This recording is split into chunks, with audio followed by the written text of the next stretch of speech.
Microsoft Windows is a graphical operating system. Now what that means is that you use pictures more than words to convey meanings. Also that everything is run under this operating system. Now what you'll find is that a Windows operating system is much easier to learn than the command line operating systems we had in the past. Another great feature of this operating system is that it allows multiple applications to run at the same time. Also, it's very easy to transfer data back and forth from one application to another within the Windows operating system. Another big advantage of Windows is that it's a standard, consistent interface as you move from product to product. And you need to make sure you're doing this as you program your Visual Basic applications, is to keep your interface consistent also. This makes the training and the learning for the end user a lot easier. Now there's a lot of features of Windows. Windows, basically the main interface is just that, a window. Now a window is basically a rectangular area that's used as a desktop for controls or to convey information or to get information back from the user. You typically interact with these windows through the mouse or the keyboard. That's the general interaction, although there are other elements that you might use. Let's take a look at a window real quick.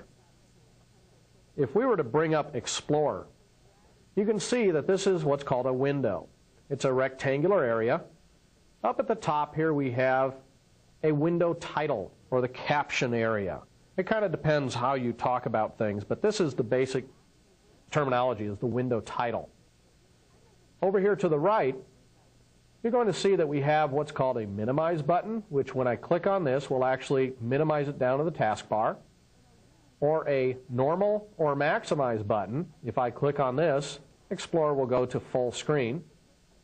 Click back and it goes back to a normal window. Or if I choose this, it will close the actual window.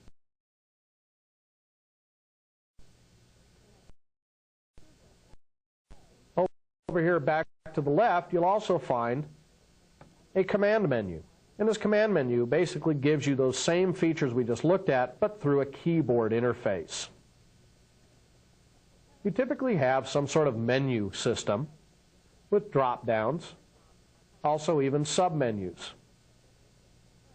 These menu items can vary from product to product, but you'll typically find some standards like a file menu and an edit menu. You'll also find some sort of toolbar area, which is this area right underneath the window, or the menu. And each of these tools have different tooltips. And again, we can program these toolbars within our Visual Basic application. Below that is basically anything you want. And in this particular instance, they have what's called a tree view control that allows you to drill down into different areas on your disk. All the way down at the bottom of this form, you'll actually